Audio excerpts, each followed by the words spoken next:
The weather in the metro area, beautiful yesterday, unlike the weather in northern parts of Wisconsin. This is video from Winnebago County where the tornado sirens started sounding a little after sunset yesterday evening, about the time the sun was setting. Actually, a couple of witnesses say they did see a brief tornado touch down. Now, that's not been confirmed by the National Weather Service, but there was damage to at least a couple of homes, and several power lines and tree limbs were down in the area, and you can see some of the debris kind of strewn about the region there. Fortunately, though, around here, that's not the kind of weather we're going to be dealing with. Even the fire danger today may be down just a little bit due to a cold front that's headed into the northeastern part of the state. But tomorrow could be another dangerous day when it comes to fire weather conditions out there. So the National Weather Service kind of giving us a heads up here in the New Mexico region with a fire weather watch for tomorrow. And that could well turn into a red flag warning. And who knows, maybe even some wind advisories. We are expecting the winds to start picking up a little bit later on today. In the metro right now, though, the wind not a huge problem. We've got a southeast breeze at about 7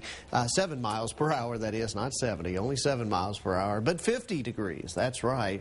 That's our temperature outside. Pretty nice way to get the morning started. Even our cold spots like Taos, just a little bit below the freezing mark, at freezing in Durango, and a little above the freezing mark back in Gallup. Now, here's a look at the wind speeds. A couple of spots are showing better than 10 miles per hour. That'd be Clovis and Tucumcari, as well as down into Silver City. But we're not expecting the big winds to start picking up until later today, probably after midday. What will definitely happen, though, with the clear skies and the sunshine, is that temperature is going to soar. Take a look at some of the numbers we've got. And the numbers are warmer than yesterday. We're going upper 70s to near 80 on the Northwest Plateau, and upper 80s to near 90, if not in the low 90s down in the southwestern part of the state. And you'll recall yesterday we were talking about a couple of spots in the southeast reaching 90 degrees. Today, a lot more locations, and Artesia and Carlsbad could be in the upper 80s. Are we on the verge of our first 100-degree day in the state this early in May?